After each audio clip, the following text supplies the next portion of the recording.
جی السلام علیکم ناظرین، پاک ایڈیٹو نیوز کے ساتھ میں ہوں نویدہ منور۔ اہم خبر سے آپ کو آگاہ کرتے ہیں۔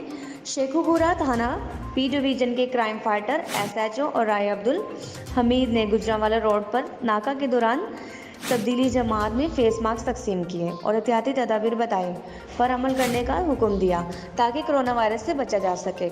ملک محمد آصف بیورو چیف، شیخو پورہ۔ آئیے مزید جانتے ہیں اپنے رپورٹر۔ شیخو پورہ تھانہ بی ڈویژن کے کرائم فائٹر SHO رائے عبدالحمید نے گجرانوالہ روڈ پر ناکہ کے دوران تبلیغی جماعت میں فیس ماسک تقسیم کیے اور احتیاطی تدابیر بتائیں اور ان پر عمل کرنے کا حکم دیا تاکہ کرونا وائرس سے بچا جا سکے۔